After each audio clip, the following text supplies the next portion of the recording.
O barulho da ambulância ainda ecoa na minha cabeça todas as noites. Nunca vou esquecer o corpo da Solange caindo no meu tapete da sala, os olhos revirando, a espuma saindo da boca dela. Tudo por causa de um bolo. Um simples bolo de chocolate com cobertura de brigadeiro que deveria ter sido o meu fim. Meu nome é Iracema Bittencourt. Tenho 68 anos. E quase fui assassinada pelo meu próprio filho. Isso mesmo que você ouviu. O menino que eu carreguei na barriga por 9 meses, que eu amamentei, que eu ensinei a andar, tentou me matar com um bolo envenenado. A vida tem dessas ironias, não é? Nós criamos nossos filhos para o mundo, e às vezes o mundo os transforma em monstros que se voltam contra nós. Moro em Ribeirão das Flores, uma cidade no interior de Minas Gerais que não é grande, nem pequena, daquelas onde todo mundo se conhece, mas não necessariamente se gosta. Depois que meu Arnaldo faleceu, há 7 anos, me dediquei à papelaria Novo Horizonte, um pequeno negócio que abri no centro da cidade. Não dá muito dinheiro, mas me mantém ocupada e longe da solidão que tanto assombra pessoas da minha idade. Era um domingo comum de abril. O céu estava limpo, com aquele azul que só o interior de Minas consegue ter. Eu havia acabado de voltar da missa das 10 na igreja matriz, ainda vestida com meu conjunto azul marinho que uso para ocasiões especiais. Estava preparando um café para acompanhar a novela Reprise que passava na televisão quando a campainha tocou. Abri a porta sem desconfiar de nada. Na soleira, um rapaz jovem, que depois vinha saber que se chamava Jonas Medeiros, segurava uma caixa branca amarrada com uma fita vermelha. "Dona Iracema Bittencourt?" ele perguntou, conferindo um papelzinho amassado na mão.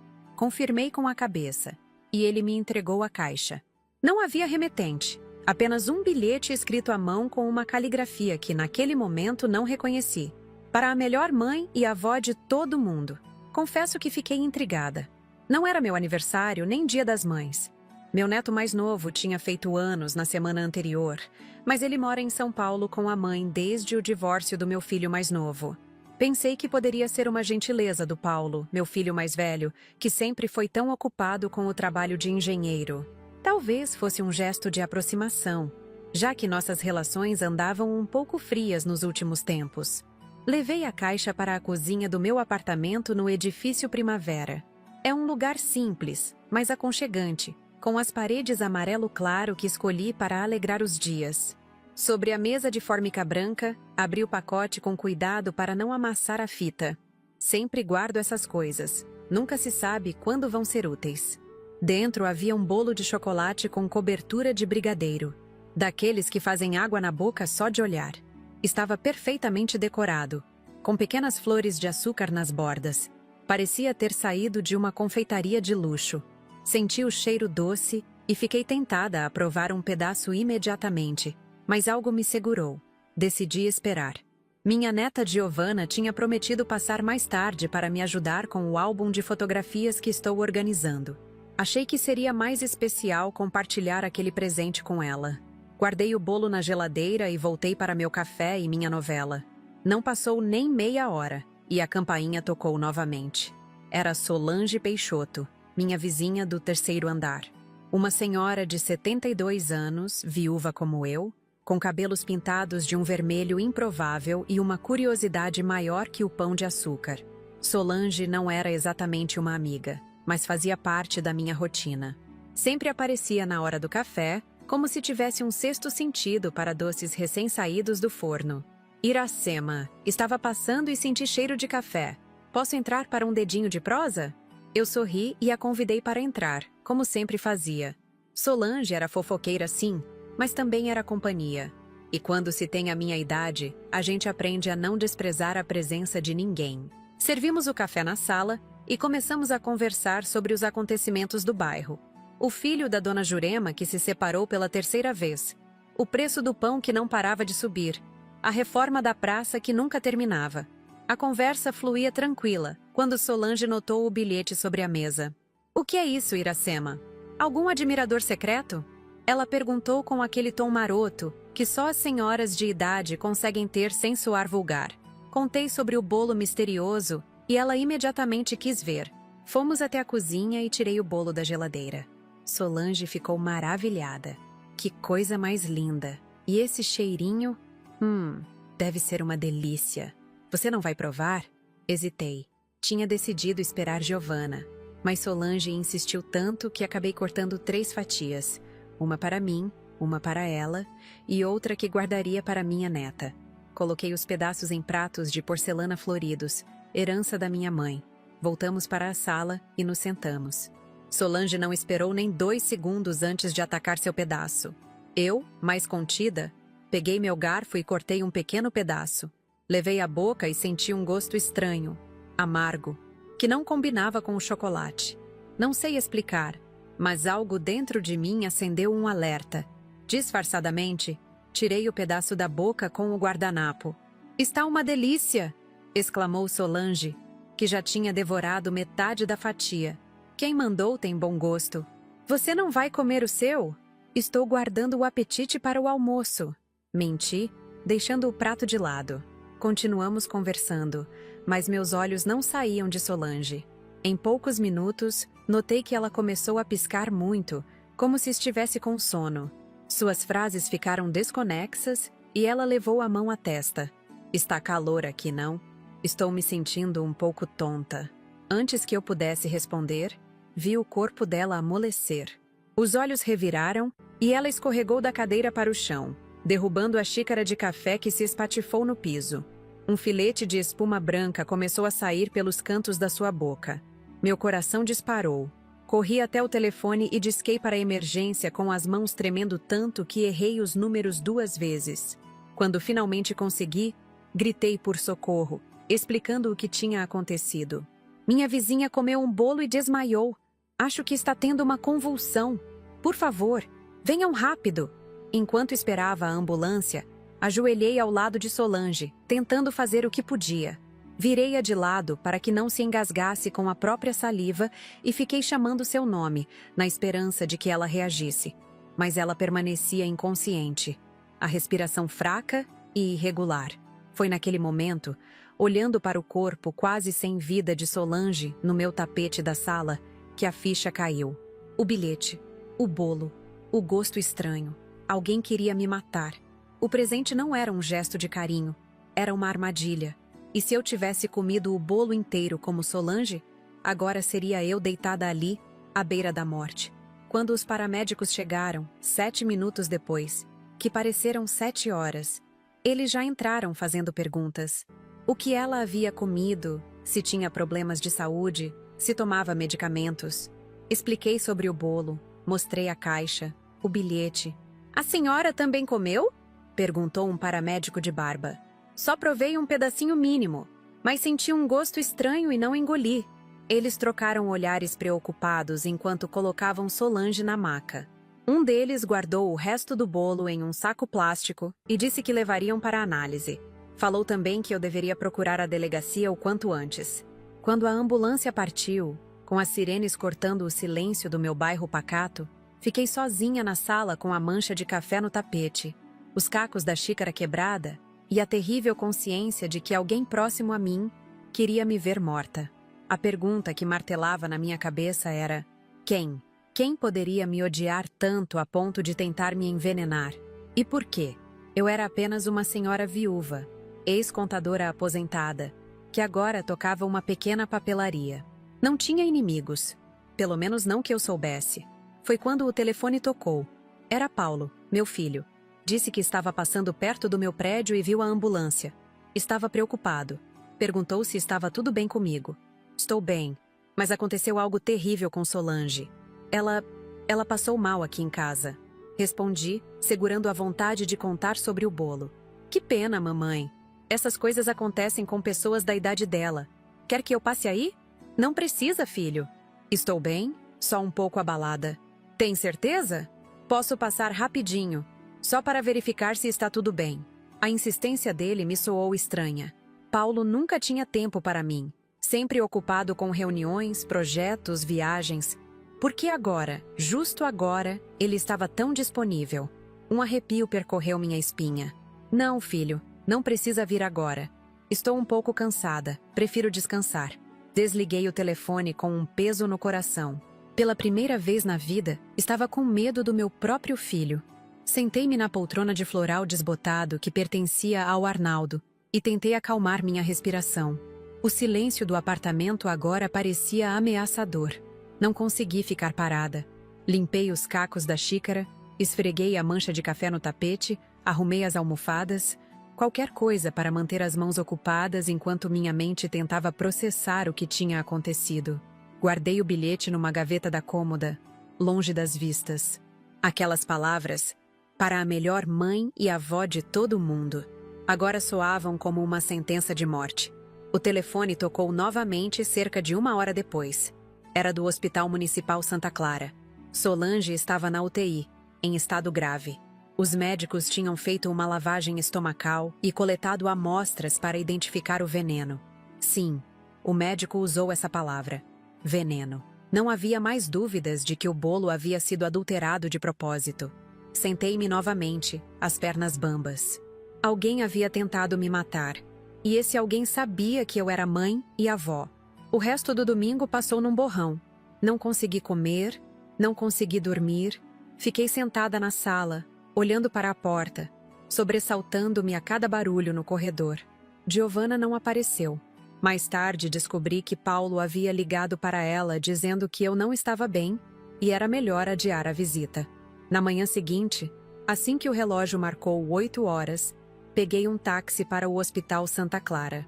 Solange continuava na UTI, inconsciente.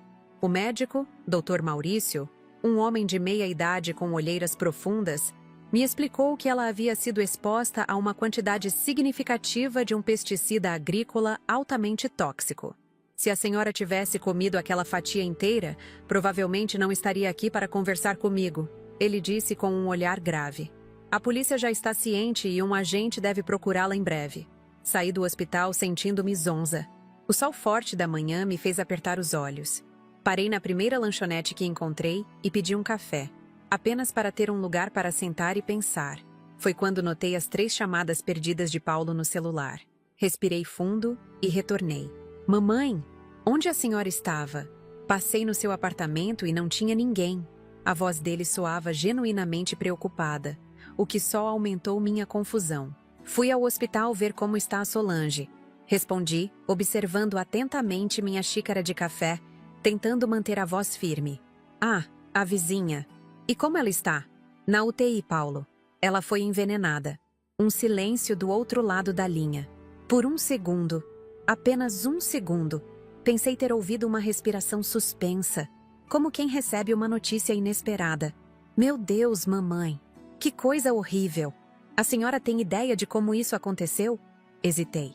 Uma parte de mim queria confrontá-lo, perguntar diretamente se ele sabia algo sobre o bolo.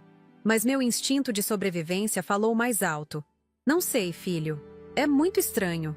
A senhora não deve ficar sozinha, mamãe. Por que não vem passar uns dias lá em casa? Cristiane acabou de arrumar o quarto de hóspedes. Um calafrio percorreu minha espinha. A oferta parecia gentil, mas algo no tom de voz dele soava calculado. Cristiane, minha nora, nunca escondeu que não gostava de mim. Considerava-me antiquada, intrometida. Por que de repente estaria disposta a me receber em sua casa? Obrigada, filho, mas prefiro ficar no meu cantinho. Tenho a papelaria para cuidar, você sabe? Aquela papelaria? A senhora deveria vender aquilo, mamãe. Não dá lucro e só cansa a senhora. Já não tem mais idade para ficar se preocupando com negócios. Ali estava. A papelaria. Paulo sempre implicou com meu pequeno negócio. Dizia que era um desperdício de dinheiro, que eu deveria vender o ponto e aproveitar a aposentadoria.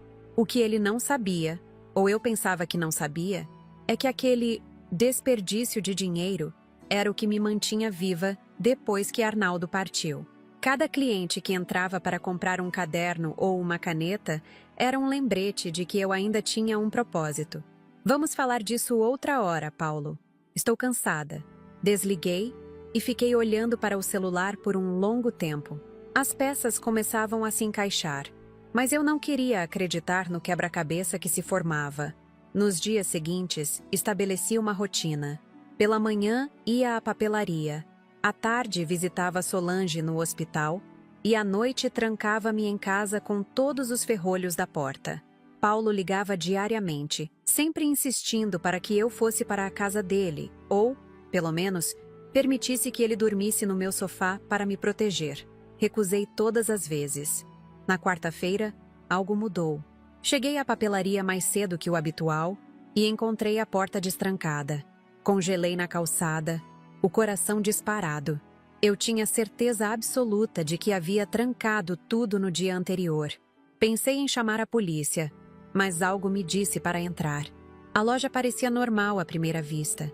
Os cadernos estavam organizados nas prateleiras, os lápis em seus potes coloridos, as agendas empilhadas por tamanho. Mas quando abri a gaveta do caixa, notei imediatamente. A pasta azul com os documentos da papelaria não estava lá. Corri para o pequeno escritório nos fundos da loja, onde guardava cópias de todos os papéis importantes. O arquivo estava bagunçado, várias pastas fora do lugar. Quem quer que tenha entrado, estava procurando algo específico e sabia onde procurar. Foi quando ouvi o sino da porta da frente. Meu sangue gelou. Peguei a tesoura grande de cortar papel cartão e fiquei parada, sem respirar. Dona Iracema, a senhora está aí? Era a voz de Jurema Bastos, minha amiga de longa data. Soltei a respiração, aliviada, e saí do escritório. Jurema percebeu imediatamente que algo estava errado. Talvez fosse o meu rosto pálido, ou o modo como eu segurava a tesoura com tanta força que meus dedos estavam brancos. O que aconteceu, Iracema? Contei tudo. Sobre o bolo, sobre Solange, sobre minhas suspeitas crescentes em relação a Paulo, e agora, sobre a invasão à papelaria. Jurema me ouviu sem interromper, os olhos escuros cada vez mais arregalados. Você precisa ir à polícia, Iracema, ela disse quando terminei. E dizer o quê? Que acho que meu filho tentou me envenenar porque quer vender minha papelaria? Que provas eu tenho? Jurema pegou minhas mãos entre as suas. Se você estiver certa, ele vai tentar de novo. Você sabe disso, não sabe? Sabia. No fundo, sabia. Mas uma mãe nunca quer acreditar no pior sobre seu filho. A imagem do Paulo criança, com seus olhinhos brilhantes e risada fácil, ainda vivia em mim. Como aquele menino doce poderia se transformar em alguém capaz de matar a própria mãe? Vou pensar no que fazer, prometi a Jurema. Por enquanto, não comente com ninguém sobre isso. À tarde, fui ao hospital como de costume.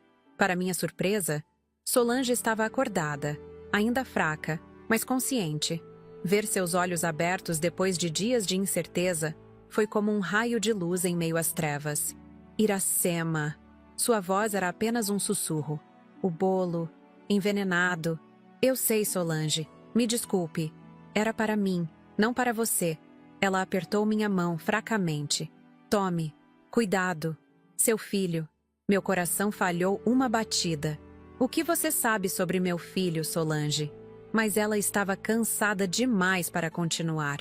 Logo adormeceu, e a enfermeira pediu que eu saísse para deixá-la descansar. Voltei para casa perturbada. Solange sabia de algo sobre Paulo. Mas o quê? Ao chegar ao edifício Primavera, encontrei minha neta Giovana sentada nos degraus da entrada. Com 17 anos, ela era a imagem da mãe na juventude. Olhos verdes intensos, cabelos castanhos ondulados e um queixo determinado. Vovó, finalmente, estou te esperando há horas. Subi com ela até meu apartamento, preocupada. Giovana parecia agitada, nervosa. Assim que fechei a porta atrás de nós, ela disparou. Vovó, tem algo estranho acontecendo. Papai e Cristiane estão agindo de um jeito muito esquisito. Ontem à noite, ouvi uma discussão. Eles falavam sobre você, sobre dinheiro, sobre a papelaria e sobre um plano B. Senti minhas pernas fraquejarem e tive que me sentar. Plano B? Você tem certeza? Giovana assentiu, os olhos cheios de lágrimas. Cristiane disse: se o plano A não funcionou, precisamos do plano B antes que sua mãe descubra as dívidas. E papai respondeu: ela vai descobrir de qualquer jeito quando o banco executar a hipoteca.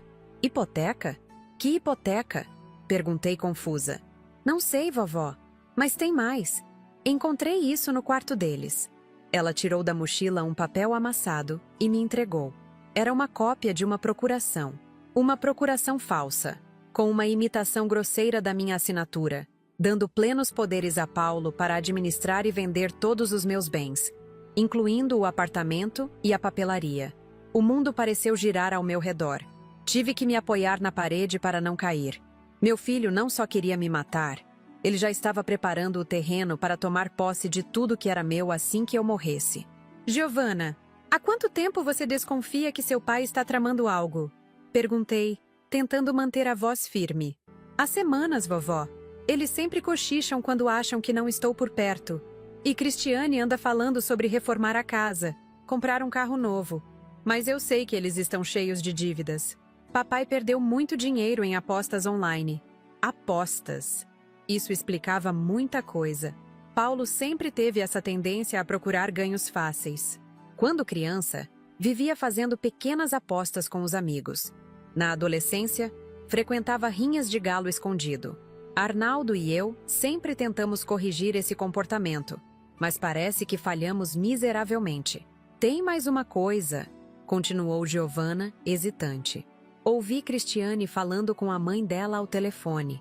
Ela disse: depois que resolvermos o problema da velha, podemos vender tudo e mudar para o litoral. Uma dor profunda me atravessou. O problema da velha. Era assim que me viam. Um problema a ser resolvido. Não uma mãe, não uma avó, nem mesmo uma pessoa. Apenas um obstáculo entre eles e o dinheiro que achavam que eu tinha. O que vamos fazer, vovó? Perguntou Giovanna, a voz trêmula. Olhei para minha neta. Tão jovem, tão assustada, mas corajosa o suficiente para enfrentar a terrível verdade sobre o próprio pai. Naquele momento, tomei minha decisão. Vamos lutar, minha filha. Mas precisamos ser mais espertas que eles. Naquela noite, elaboramos um plano. Giovanna ficaria na minha casa por alguns dias, alegando que precisava de um lugar tranquilo para estudar para as provas. Na verdade, ela seria meus olhos e ouvidos, observando os movimentos de Paulo e Cristiane. Enquanto isso, eu prepararia uma armadilha. Se eles queriam tanto o meu dinheiro, eu daria a eles exatamente o que queriam, ou pelo menos, a ilusão disso. Na manhã seguinte, fui ao banco e solicitei um extrato detalhado da minha conta. Como esperava, estava quase no vermelho. A papelaria mal pagava suas próprias contas, e minha aposentadoria era modesta. Mas Paulo não sabia disso. Eu sempre fui reservada sobre minhas finanças. Com a ajuda de Jurema, que trabalhara como secretária em um escritório de contabilidade por 30 anos, criei extratos bancários falsos mostrando uma poupança robusta. Depois, acidentalmente, deixei os papéis sobre a mesa da cozinha quando Paulo veio me visitar. Ele fingiu não notar, mas vi seus olhos se arregalarem momentaneamente ao captar os números. 6 dígitos antes da vírgula. Uma fortuna que nunca existiu. A senhora está se alimentando direito, mamãe? Perguntou ele, com uma solicitude que agora eu sabia ser falsa. Está tão magrinha? Estou sim, filho. Só ando sem apetite desde o incidente. Ainda bem que a senhora não comeu aquele bolo, ele disse, servindo-se de mais café.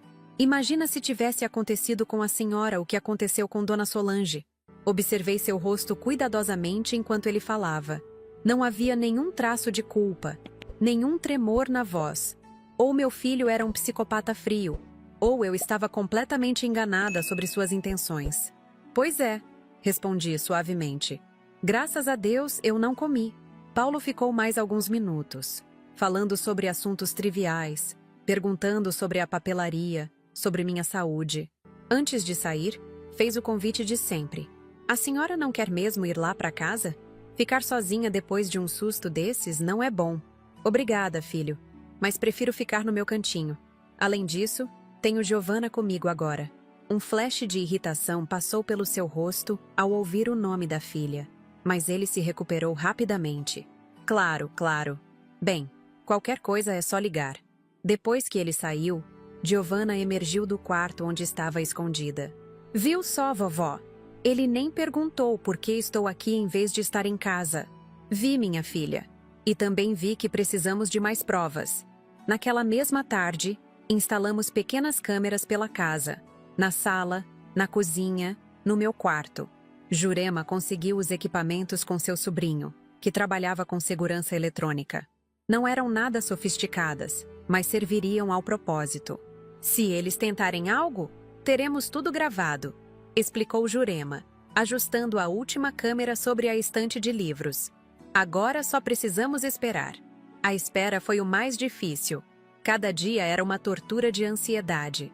Visitava Solange no hospital, que melhorava lentamente, cuidava da papelaria, voltava para casa. Paulo ligava diariamente, cada vez mais insistente em suas ofertas de ajuda. Cristiane, que antes mal falava comigo, agora mandava mensagens perguntando se eu precisava de alguma coisa. Uma semana depois da instalação das câmeras, Paulo ligou convidando a mim e Giovanna para jantar na casa deles. Faz tempo que não reunimos toda a família, ele disse, a voz melosa. Cristiane está fazendo aquela lasanha que a senhora adora. Olhei para Giovanna, que fez um sinal afirmativo com a cabeça. Era hora de avançar com o nosso plano.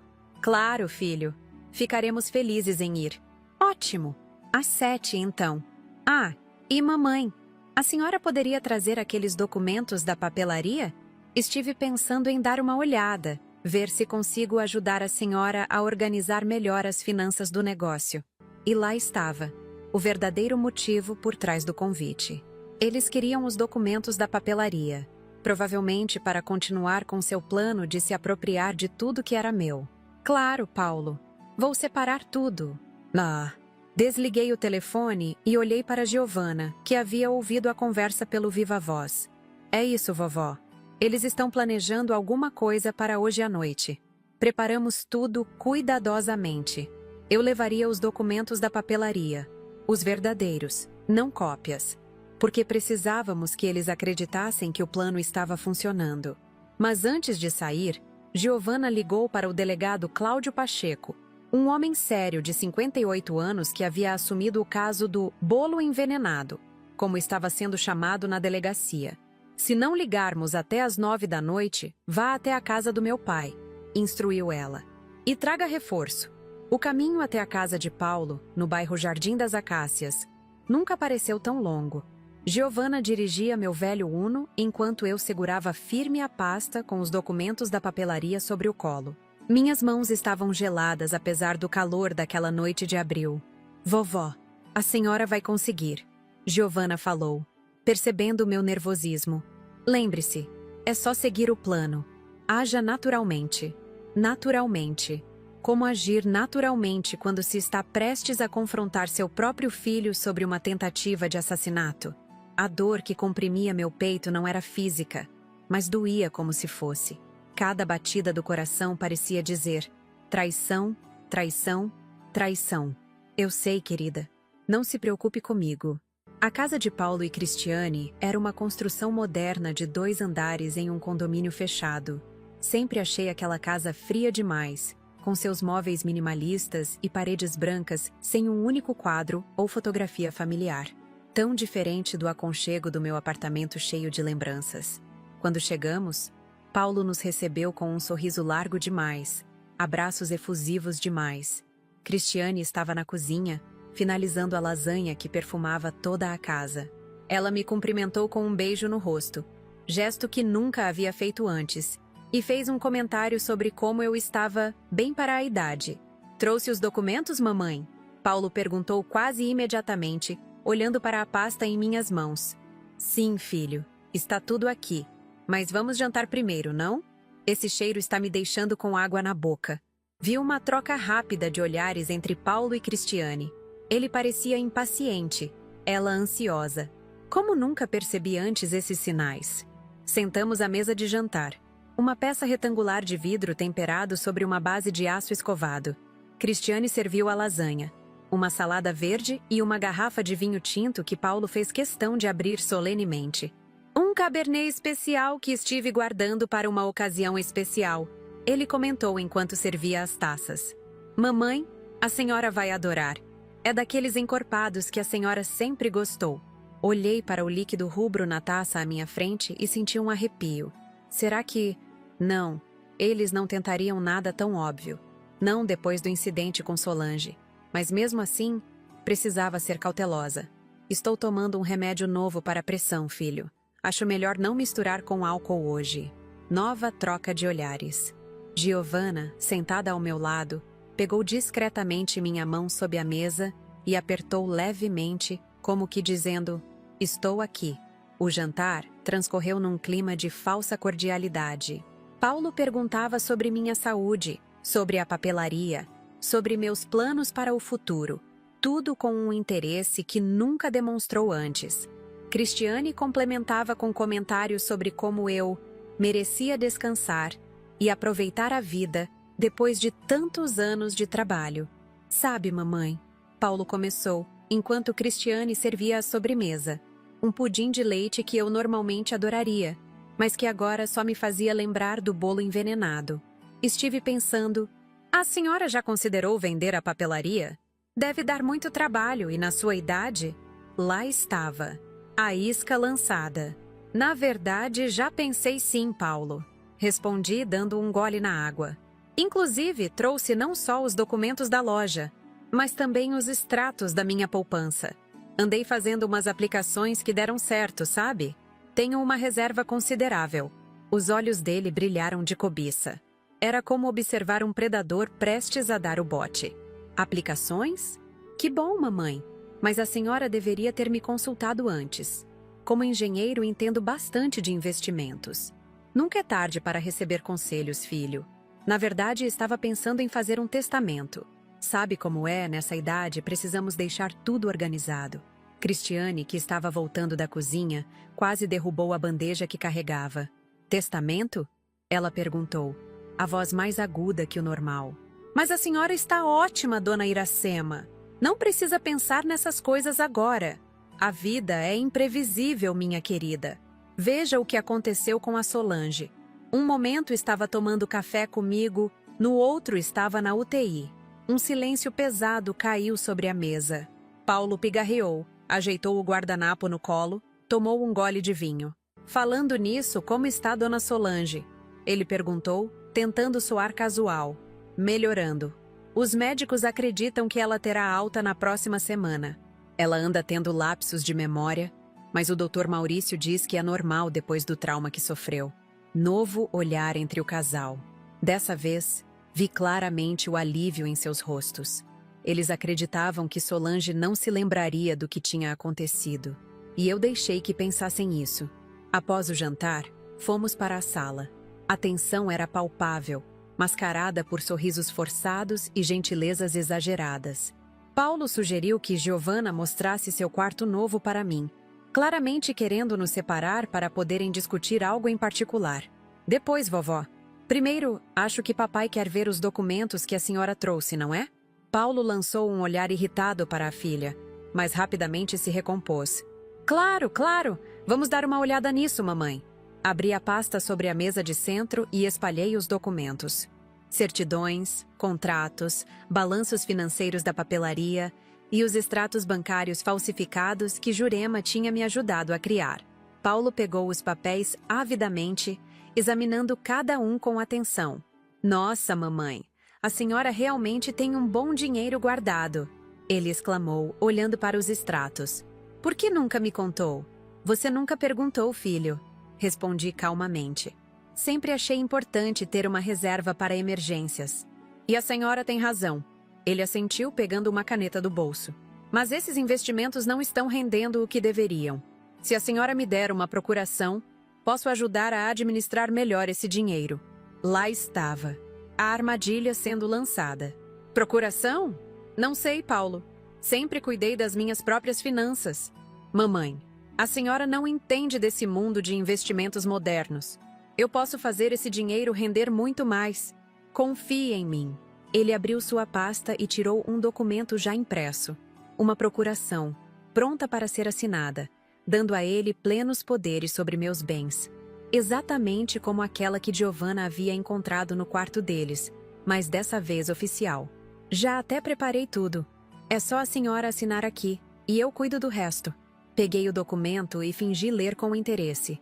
Giovanna, ao meu lado, estava tensa como uma corda de violino. O relógio na parede marcava 20h45. 15 minutos até nosso prazo com o delegado. "Parece tudo em ordem, filho," comentei, pegando a caneta que ele me oferecia. Só que antes de assinar, preciso saber uma coisa. O que, mamãe? Levantei os olhos do papel e olhei diretamente nos olhos dele. Os mesmos olhos castanhos que um dia brilhavam de inocência quando criança. Foi você quem mandou o bolo envenenado? A pergunta caiu como uma bomba. O sorriso dele congelou. Os olhos arregalaram. Cristiane, que estava de pé perto da estante, deixou cair o porta-retratos que segurava. Mamãe, que absurdo é esse? Como a senhora pode pensar uma coisa dessas? Responda à pergunta, Paulo. Insisti, mantendo a voz calma. Foi você? Ele se levantou, indignado, ou pelo menos fingindo indignação. Eu não acredito que a senhora está me acusando disso. Sou seu filho. Como poderia querer machucá-la? Talvez pelos 6 dígitos na minha conta bancária? Ou pela papelaria que está em um ponto comercial valioso? Ou pelo meu apartamento no centro da cidade? A senhora está ficando paranoica, dona Iracema. Cristiane interveio, aproximando-se. Paulo ama a senhora. Nós só queremos ajudar. É mesmo? Então por que você disse à sua mãe ao telefone que vocês precisavam resolver o problema da velha antes de se mudarem para o litoral? O rosto de Cristiane empalideceu. Eu nunca... Como a senhora? E por que vocês estavam discutindo sobre um plano B depois que o plano A falhou? Continuei, implacável. E por que Paulo tem uma procuração falsa com minha assinatura forjada, guardada na gaveta da mesinha de cabeceira? O silêncio que se seguiu foi ensurdecedor. Paulo olhava para Giovanna com fúria, finalmente entendendo que a própria filha o havia traído. Você andou bisbilhotando no meu quarto? Ele rosnou para ela. Não, pai. Andei prestando atenção. Tem diferença. Paulo passou a mão pelos cabelos, visivelmente perturbado. Depois, como se chegasse a uma decisão, seu rosto mudou. O verniz de preocupação e amor filial caiu, revelando algo frio e calculista que eu jamais havia visto antes. A senhora não entende, mamãe. Estamos afundados em dívidas. O banco vai tomar nossa casa. Eu preciso desse dinheiro. Para pagar suas dívidas de jogo? Perguntei, sentindo meu coração se partir. Ele não negou. Apenas deu de ombros como se estivesse discutindo o clima. Foi Cristiane quem teve a ideia do bolo. Ele disse, ignorando o ofego horrorizado da esposa. Ela trabalhou num laboratório. Sabe como manusear substâncias tóxicas. A ideia era que parecesse um ataque cardíaco, nada suspeito. Mas a velha fofoqueira da Solange estragou tudo. A frisa com que ele falava sobre tentar me matar era mais dolorosa que a própria traição. Este homem à minha frente não era mais meu filho. Era um estranho usando sua face. Você sempre foi um peso, mamãe. Ele continuou, a máscara completamente caída agora.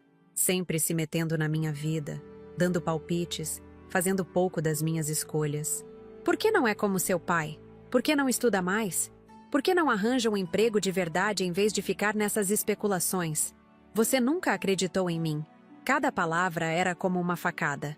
Não porque fossem verdade, mas porque revelavam o quanto ele havia distorcido nossa relação em sua mente. Eu sempre o amei, sempre o apoiei, mesmo quando discordava de suas escolhas. Como um filho pode reescrever toda uma vida de amor como se fosse apenas crítica e desaprovação? Nunca foi sobre acreditar em você, Paulo. Foi sobre querer o melhor para você. Ele riu. Uma risada seca, sem humor. O melhor para mim é esse dinheiro. Agora. Cristiane se aproximou dele, nervosa. Paulo, chega. Vamos parar com isso agora. Sua mãe vai chamar a polícia. Ela não vai fazer nada. Ele respondeu com um brilho perigoso nos olhos. Porque ela ainda vai assinar essa procuração. Não é, mamãe? Ele deu um passo em minha direção ameaçador. Instintivamente recuei. Giovanna se colocou à minha frente. Não se aproxime da vovó, pai. Sai da frente, Giovanna. Isso não tem nada a ver com você. Tem tudo a ver comigo. Você tentou matar minha avó. O relógio marcava 20h55. 5 minutos até o prazo. Precisava ganhar tempo. Vou assinar, Paulo. Declarei, surpreendendo a todos, inclusive a mim mesma. Mas quero saber exatamente o que vai acontecer depois. Você vai sacar todo o dinheiro?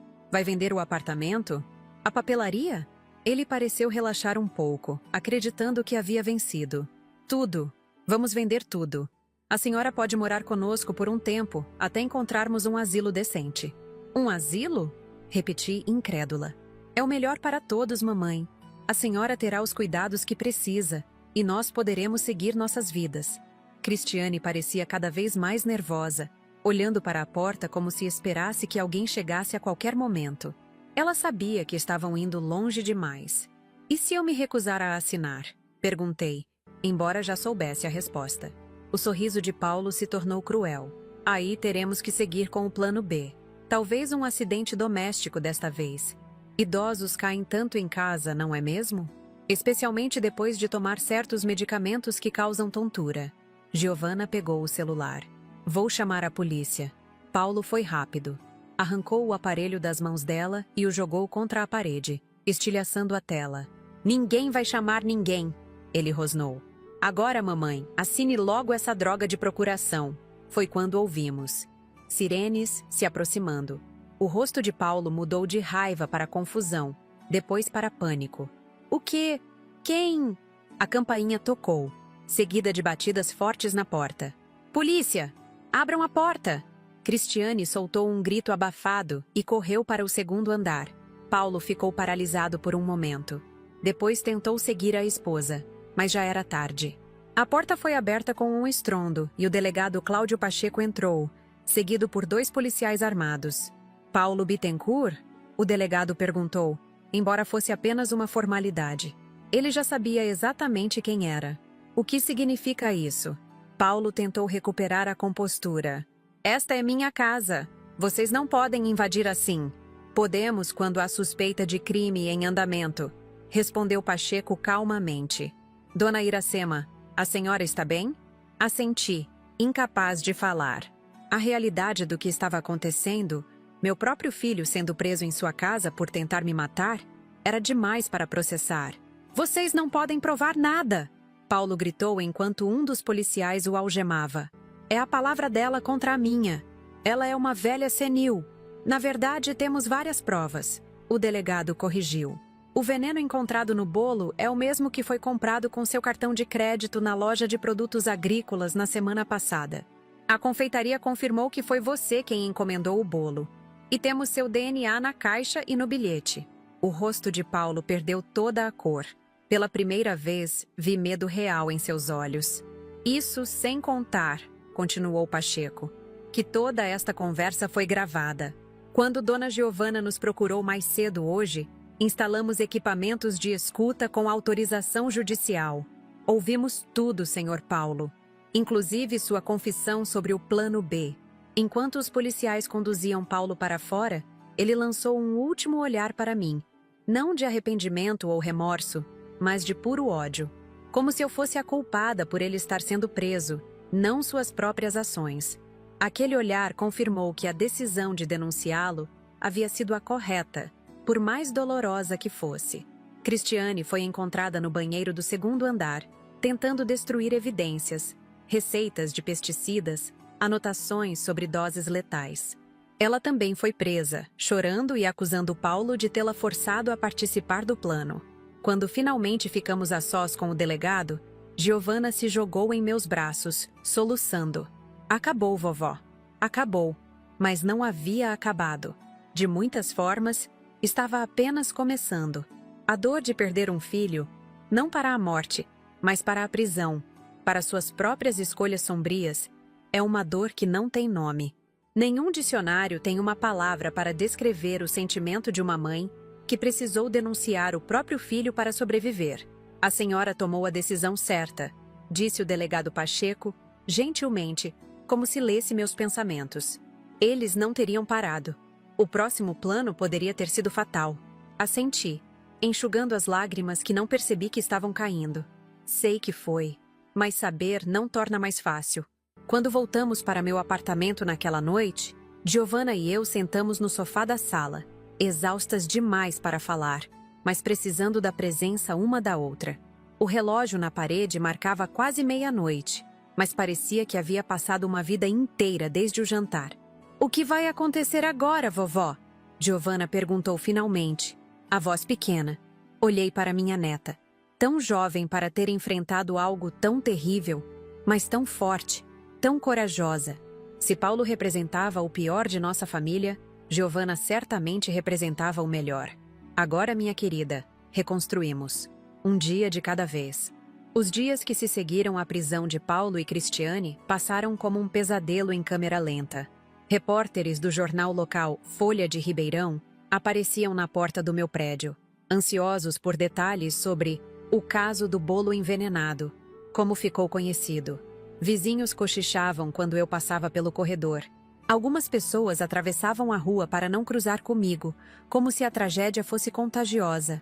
Outras me abordavam com falsa compaixão, mais interessadas em alimentar sua fome por fofoca do que em oferecer verdadeiro apoio. Força, dona Iracema, diziam, olhos brilhando de curiosidade mórbida. A senhora é muito corajosa. Corajosa. Essa palavra me soava estranha. Não me sentia corajosa. Me sentia quebrada. Exausta, como se tivesse envelhecido 20 anos em uma semana. À noite, quando Giovanna finalmente adormecia no quarto de hóspedes, eu chorava silenciosamente, abafando os soluços no travesseiro para não acordá-la. Chorava pelo filho que perdi, não para a prisão, mas para a ganância, para a crueldade que eu nunca imaginei que existia dentro dele. Uma semana após as prisões, o delegado Pacheco me chamou à delegacia para uma atualização sobre o caso. Era uma construção antiga de tijolo aparente no centro da cidade, com um odor persistente de café velho e papéis empoeirados. Giovanna insistiu em me acompanhar, uma presença constante e protetora ao meu lado. Pacheco nos recebeu em sua pequena sala repleta de arquivos. Era um homem de meia idade com olhos gentis que contrastavam com seu trabalho difícil. Dona Iracema, Giovanna. Ele cumprimentou, indicando as cadeiras à sua frente. Obrigado por virem. Sei que este é um momento extremamente difícil. Alguma novidade, delegado? Perguntei, as mãos trêmulas sobre a bolsa em meu colo. Várias, na verdade. Primeiro, conseguimos localizar Jonas Medeiros, o entregador do bolo. Ele confirmou que foi Paulo quem o contratou para a entrega. Pagou em dinheiro, mas cometeu o erro de usar seu próprio celular para fazer o contato. Assenti, sem surpresa. Paulo sempre foi descuidado com detalhes quando achava que tinha um plano infalível. E quanto à confeitaria Sabor e Arte? Giovanna perguntou. Eles identificaram Cristiane em fotografias. Foi ela quem encomendou o bolo, especificando inclusive a mensagem do bilhete. A confeiteira achou estranho alguém querer escrever para a melhor mãe e avó fora de datas comemorativas, mas não questionou. E o veneno? Perguntei baixinho. Pacheco consultou suas anotações. Fosfeto de alumínio, um pesticida agrícola altamente tóxico, normalmente usado para fumigar grãos. Causa falência múltipla dos órgãos. Foi adicionado à cobertura do bolo, onde seria menos perceptível pelo sabor forte do chocolate. Um calafrio percorreu minha espinha ao imaginar o quão perto estive da morte. Encontramos evidências no celular de Paulo, continuou o delegado. Buscas na internet sobre venenos indetectáveis. Como simular um ataque cardíaco. Quanto tempo para veneno fazer efeito. Tudo muito incriminador. Eles confessaram? Giovanna quis saber. Cristiane, sim. Está cooperando em troca de redução de pena. Paulo mantém-se irredutível. Alega que foi armação da ex-esposa, mãe de Giovanna, para prejudicá-lo. Fechei os olhos por um momento. Típico do Paulo, sempre culpando os outros por suas falhas. E qual será a punição? Perguntei, embora não tivesse certeza se queria saber a resposta. Tentativa de homicídio qualificado, com as agravantes de motivo torpe, emprego de veneno e contraascendente. Paulo pode pegar de 12 a 30 anos. Cristiane, por estar colaborando, talvez pegue de 8 a 15. Os números soavam irreais, abstratos. 12 anos, 30 anos, tempo suficiente para uma vida inteira. Meu filho passaria décadas trancado em uma cela. O pensamento era insuportável, mesmo depois de tudo que ele havia feito. Há mais uma coisa. Pacheco hesitou, olhando os papéis à sua frente. As dívidas. Conseguimos mapear a situação financeira de Paulo e é bem ruim. Ele deve para bancos, agiotas, casas de apostas online. Parece que tem um vício grave em jogos de azar. Descobrimos também que ele falsificou sua assinatura em vários documentos, incluindo uma segunda hipoteca para sua casa e um empréstimo em seu nome. Em meu nome? Repeti, atordoada. Sim, senhora. Ele usou seus dados para obter um empréstimo considerável. O banco já está ciente da fraude e não tentará cobrar a senhora. Mas achei que deveria saber. Meu mundo, que já estava de cabeça para baixo, pareceu girar ainda mais. Paulo não tinha simplesmente tentado me matar por ganância. Ele estava desesperado, afundado em dívidas, disposto a tudo para salvar a própria pele. E a mãe de Cristiane? Giovanna perguntou de repente. Ela mencionou a mãe dela várias vezes em suas conversas. Pacheco assentiu. Estamos investigando Marlene Figueiredo. Existem evidências de que ela estava ciente do plano e possivelmente ajudou a formular o veneno. Ela trabalhou em um laboratório químico antes de se aposentar.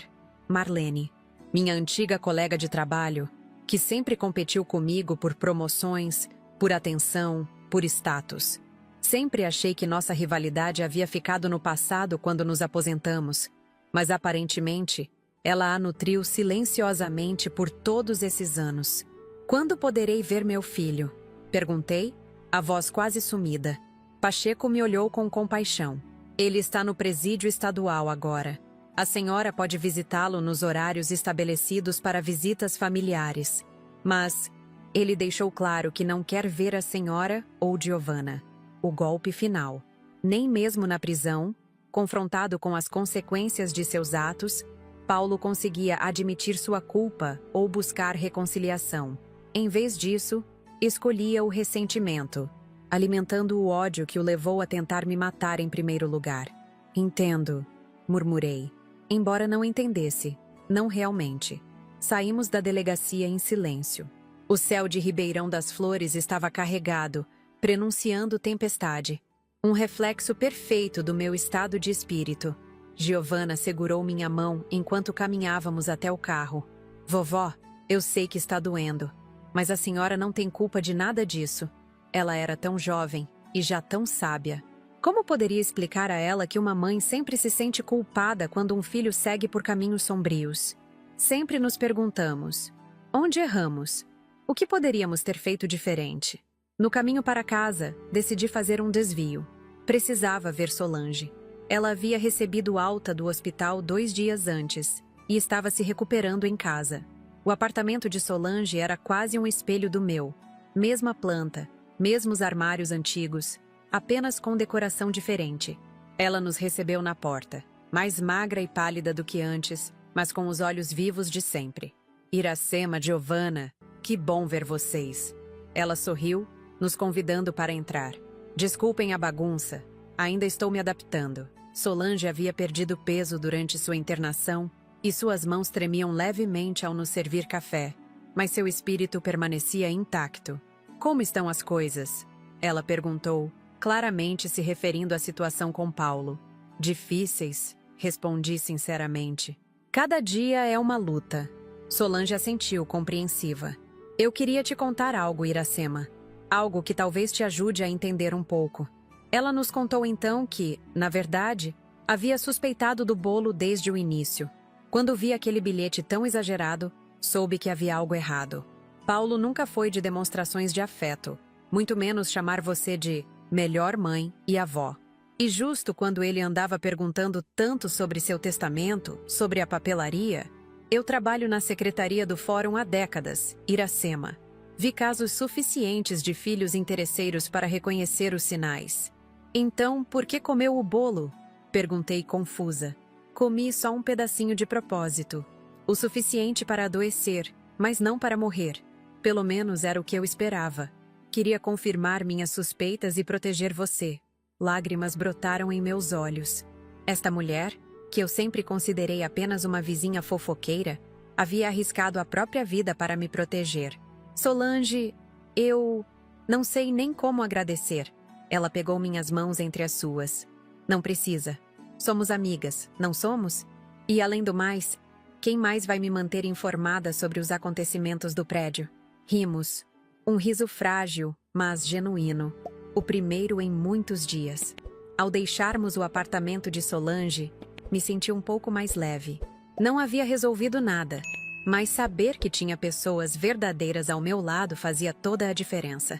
No dia seguinte, tomei uma decisão. Era hora de voltar à papelaria. Novo Horizonte estava fechada desde o incidente, e eu sabia que não poderia me esconder para sempre. A vida precisava continuar, por mais dolorosa que fosse. Giovanna insistiu em me acompanhar. Não quero que a senhora enfrente isso sozinha, vovó. A loja estava exatamente como a deixamos. Cadernos organizados nas prateleiras, canetas coloridas em seus potes, o velho relógio na parede marcando o tempo como se nada tivesse mudado. Mas tudo havia mudado. E eu, mais do que tudo. Mal tínhamos aberto as portas quando doutora Renata Campos, a farmacêutica que ajudou a identificar o veneno no sangue de Solange, entrou. Era uma mulher séria de 50 e poucos anos, cabelos grisalhos cortados na altura do queixo. Dona Iracema, que bom encontrá-la. Posso falar com a senhora um momento? Assentindo, indiquei o pequeno escritório nos fundos da loja. Giovanna permaneceu no balcão, atendendo o primeiro cliente do dia, um rapaz universitário que precisava de cadernos pautados. Renata se sentou na cadeira diante da minha mesa, ajeitando os óculos no nariz.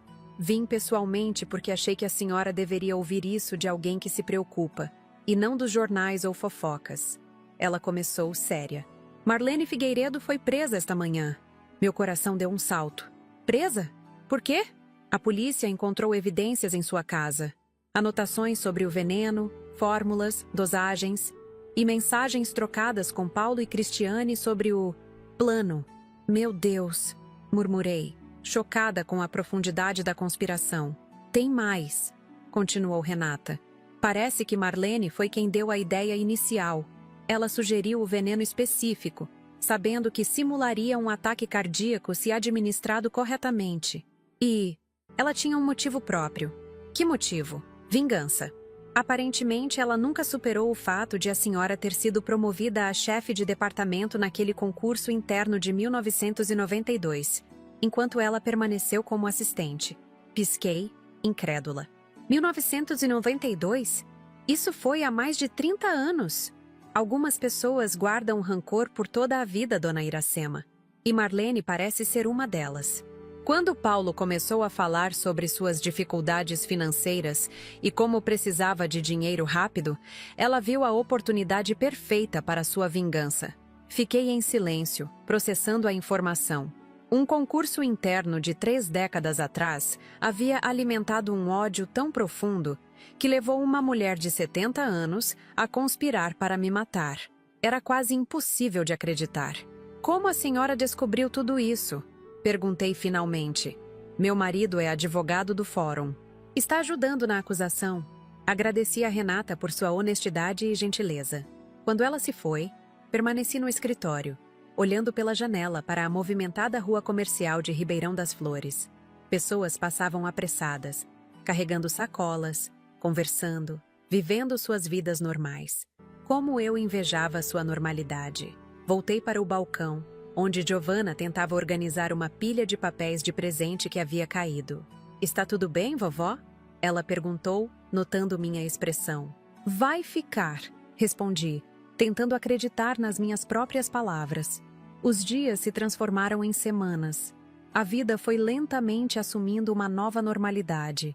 A papelaria voltou a funcionar em horário integral, com Giovanna me ajudando nas tardes após a escola. Solange passou a frequentar minha casa diariamente, trazendo bolos. Comprados, nunca caseiros. Algum trauma é permanente. E sua conversa animada. Jurema, minha amiga de longa data, se revelou um pilar de força.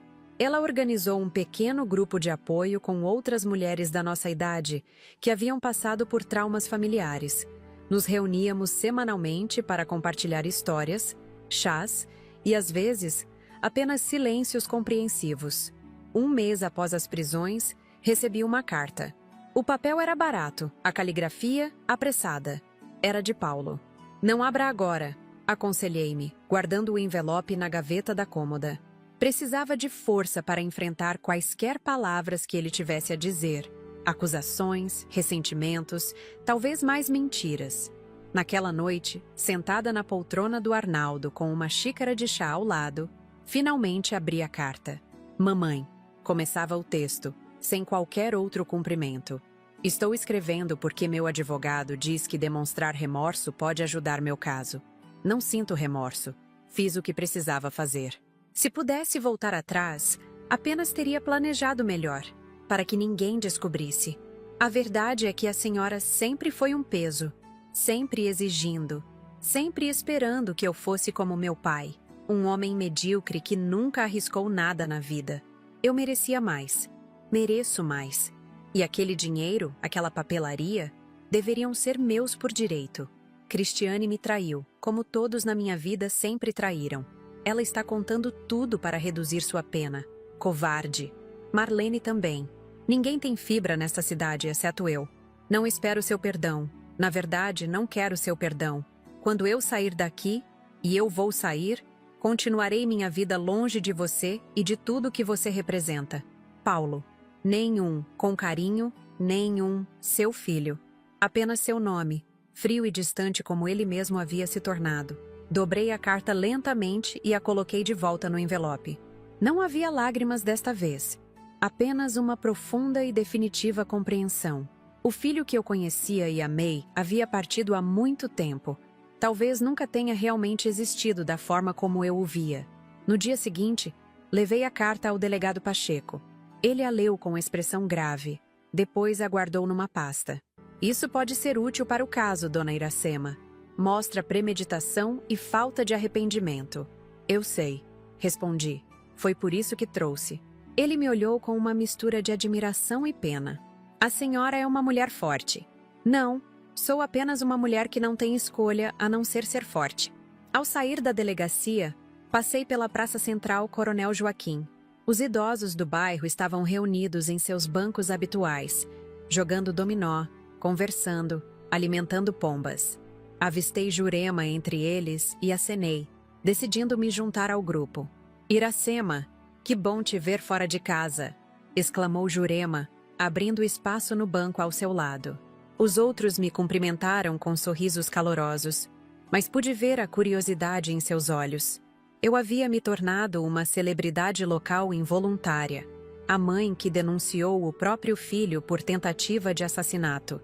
Estávamos justamente falando sobre abrir uma cooperativa de artesanato, explicou Jurema.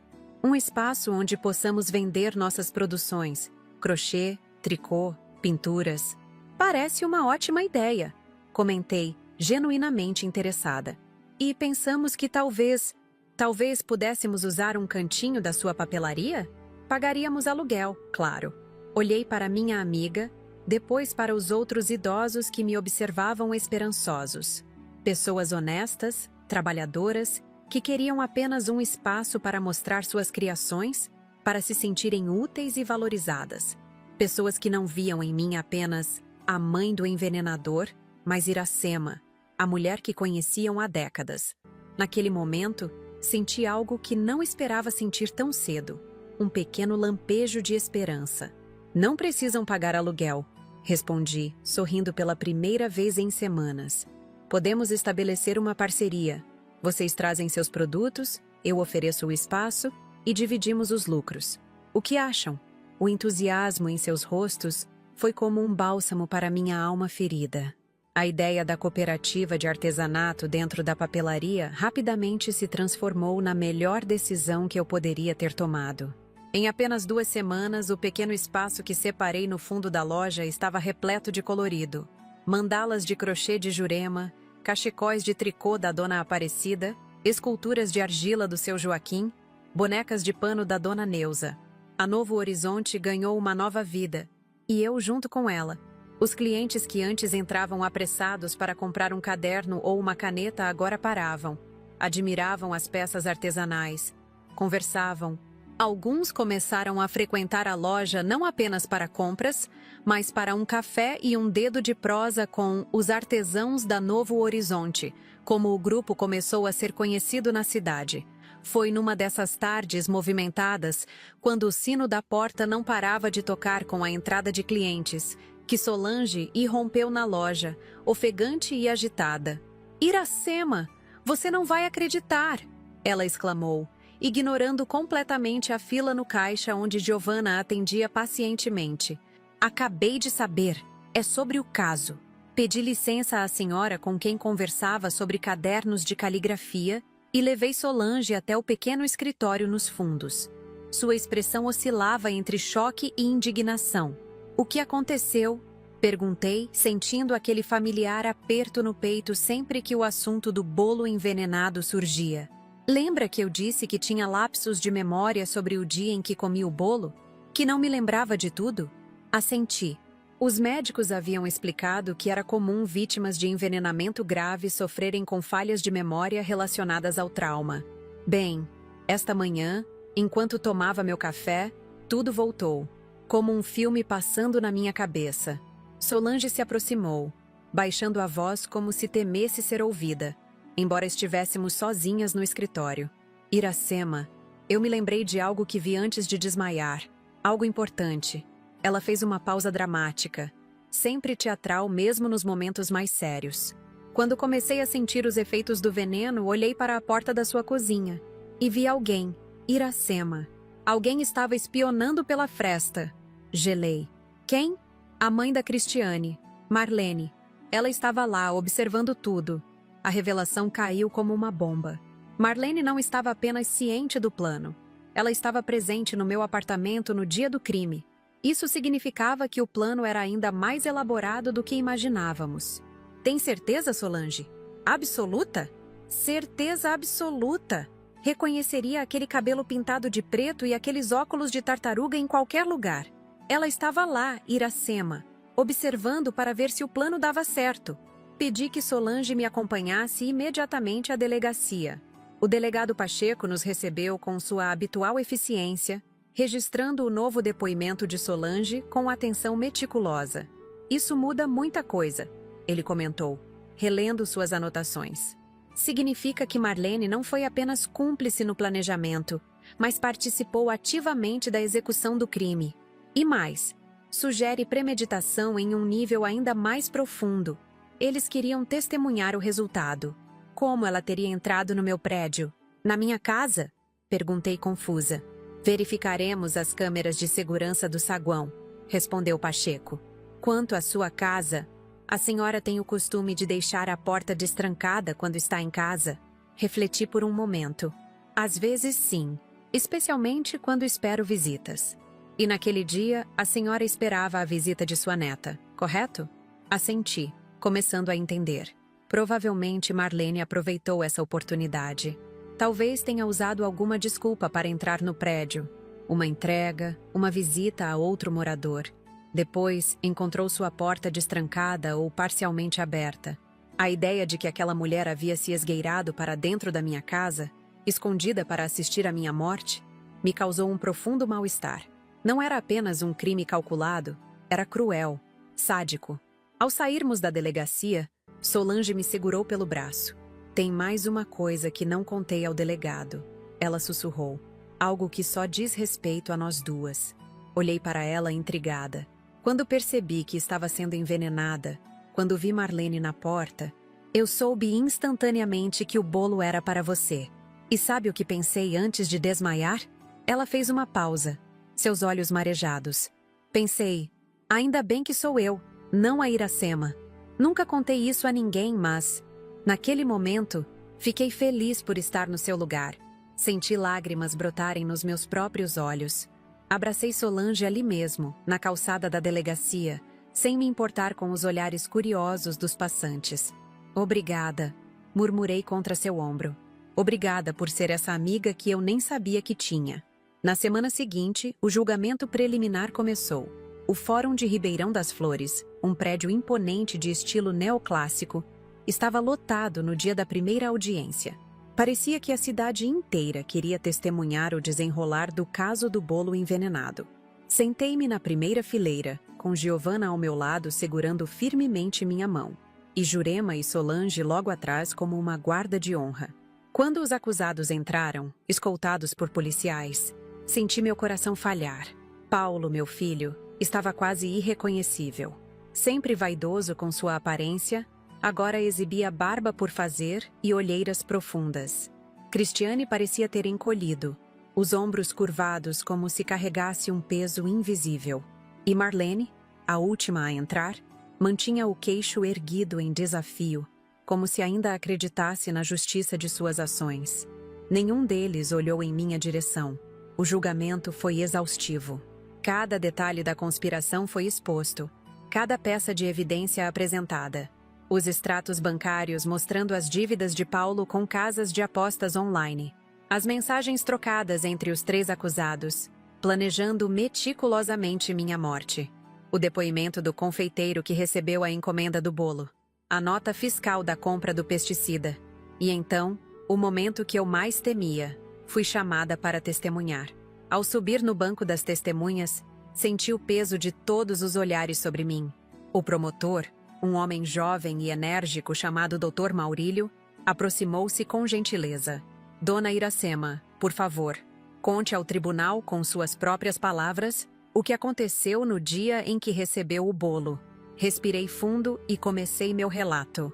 Falei sobre a entrega inesperada, sobre o bilhete carinhoso que me deixou confusa, sobre a decisão de esperar minha neta para compartilhar o doce, sobre a visita de Solange. Minha voz falhou ao descrever o momento em que ela caiu no chão, convulsionando. E quando a senhora percebeu que o bolo havia sido envenenado, qual foi sua primeira suspeita sobre quem poderia ter feito isso?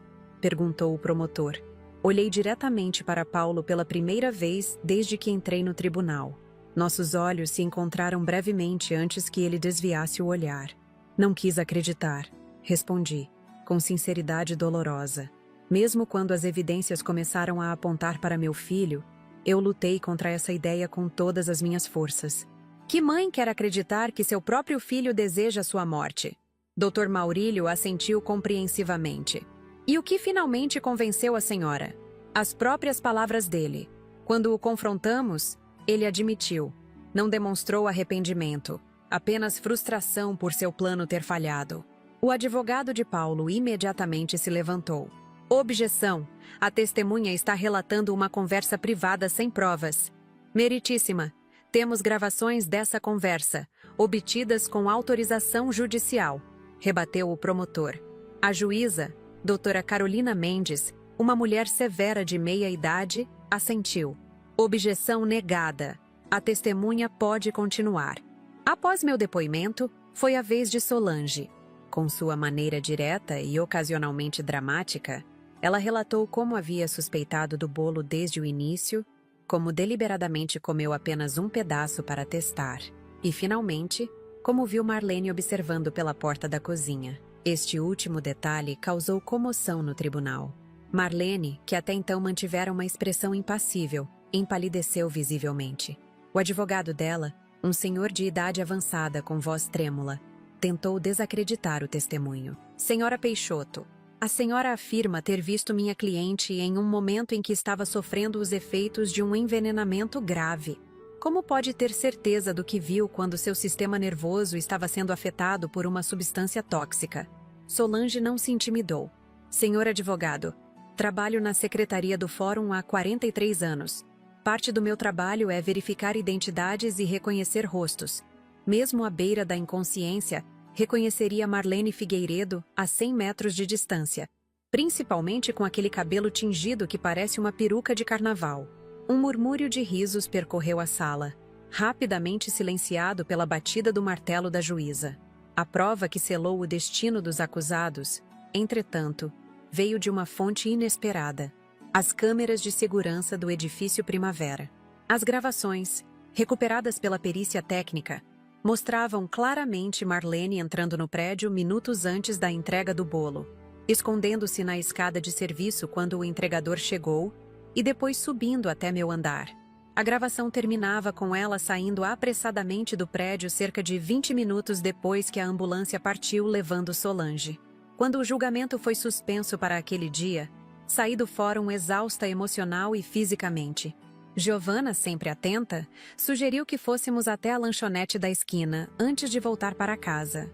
A senhora precisa comer algo, vovó. Está pálida. No pequeno estabelecimento, enquanto beliscava um sanduíche sem realmente sentir o gosto, notei um homem me observando de uma mesa próxima. Algo nele me pareceu familiar, embora não conseguisse identificar imediatamente. Quando ele se aproximou, reconheci. Era Jonas Medeiros, o jovem entregador que havia levado o bolo fatídico até minha porta. Dona Iracema?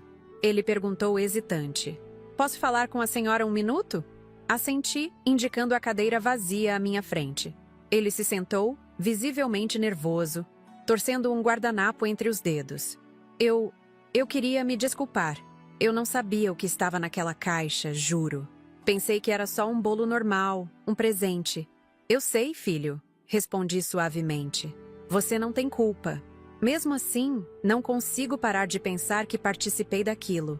Se eu não tivesse entregue o bolo, outra pessoa teria entregado, completei. Paulo teria encontrado outra forma. O jovem assentiu, ainda perturbado. Estou testemunhando amanhã. Estou nervoso, mas vou contar tudo o que sei. É o correto a fazer. Antes de partir, ele acrescentou. A senhora é muito corajosa, dona Iracema. Enfrentar a própria família assim, não sei se teria a mesma força. Suas palavras ficaram comigo durante toda a noite. Corajosa.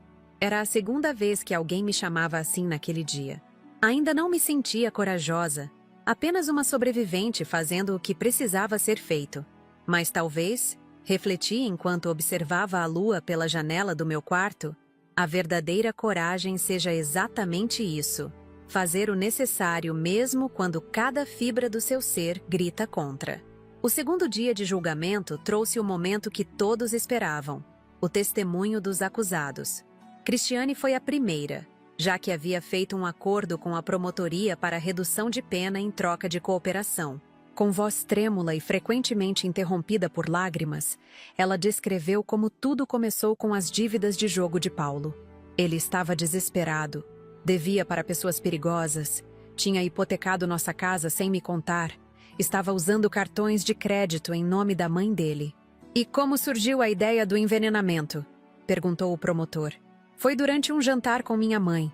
Paulo estava bebendo muito, falando sobre como a vida seria mais fácil se tivesse acesso ao dinheiro da dona Iracema. Minha mãe comentou como se fosse uma piada. Se ela não estivesse aqui, o dinheiro seria seu por direito. Paulo ficou obcecado com essa ideia. A cada palavra de Cristiane, eu sentia uma nova facada no coração. A frieza com que planejaram minha morte, como se estivessem decidindo o cardápio de um jantar, era incompreensível. Minha mãe sugeriu o veneno, continuou Cristiane. Ela conhecia o fosfeto de alumínio dos tempos em que trabalhou no laboratório. Disse que na dosagem certa pareceria um ataque cardíaco. Ninguém suspeitaria. E a senhora concordou com esse plano? Pressionou o promotor. Cristiane hesitou, olhando brevemente em minha direção antes de baixar a cabeça. Sim, eu estava com medo de perder tudo. A casa, o carro, o estilo de vida. Paulo disse que era a única saída. E a decisão de usar um bolo como veículo para o veneno? Ideia da minha mãe. Ela disse que Dona Iracema nunca recusaria um doce, especialmente com um bilhete carinhoso. Conhecia os gostos dela dos tempos em que trabalharam juntas. Quando chegou a vez de Paulo testemunhar, a tensão na sala era palpável. Diferente de Cristiane, ele não demonstrava remorso. Pelo contrário, mantinha uma postura desafiadora, quase arrogante. Não foi ideia minha. Ele começou, contradizendo imediatamente o testemunho de Cristiane.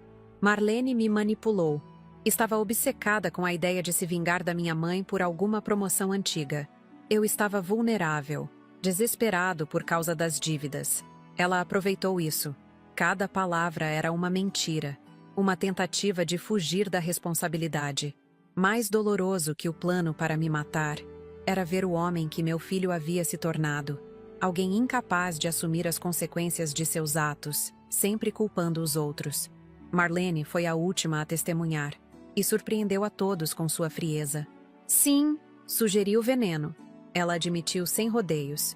Sim, queria ver Iracema morta. Aquela promoção deveria ter sido minha. Ela roubou minha chance, minha carreira, minha vida. A obsessão dela com um acontecimento de 3 décadas atrás era perturbadora. Como alguém podia alimentar tanto ódio por tanto tempo? E a senhora estava presente no apartamento de Dona Iracema no dia do crime? Perguntou o promotor. Estava, Marlene respondeu, sem demonstrar qualquer emoção. Queria ver a justiça sendo feita. Justiça? O promotor repetiu, incrédulo. A senhora considera a tentativa de homicídio um ato de justiça? Para mim, era. Ela respondeu, olhando diretamente para mim pela primeira vez. Seus olhos estavam vazios de qualquer humanidade. O julgamento prosseguiu por mais 3 dias, com testemunhas adicionais, perícias técnicas e argumentações finais. Quando finalmente chegou o momento do veredito, a sala estava ainda mais lotada que no primeiro dia.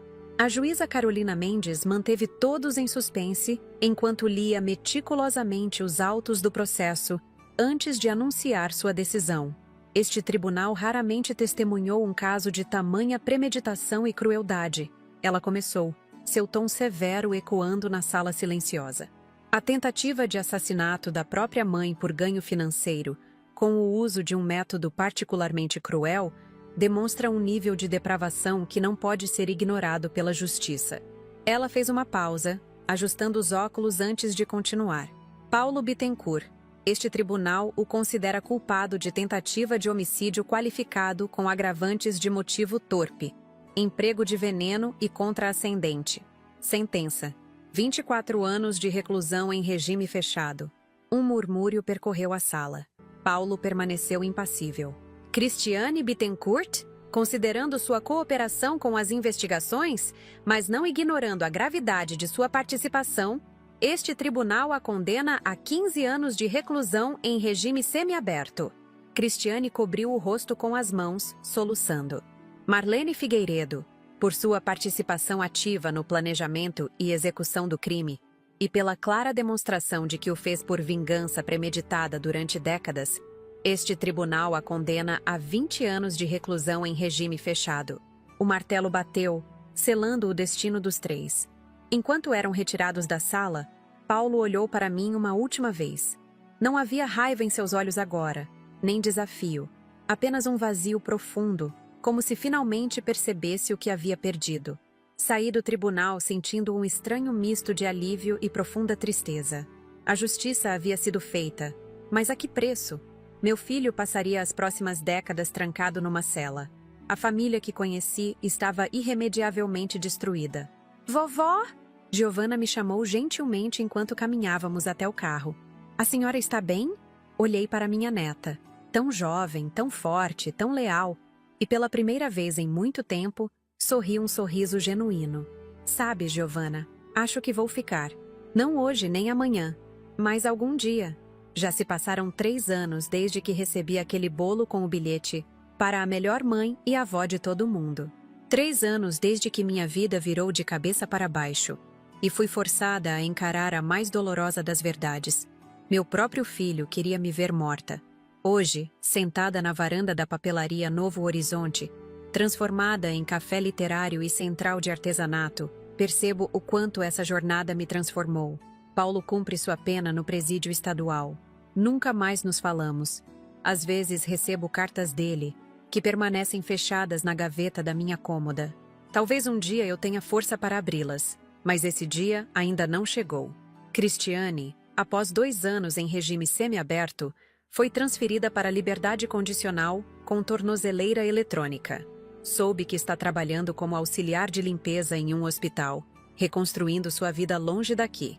Marlene, sempre irredutível, recusou-se a participar de qualquer programa de reabilitação na prisão. O ódio continua sendo sua única companhia.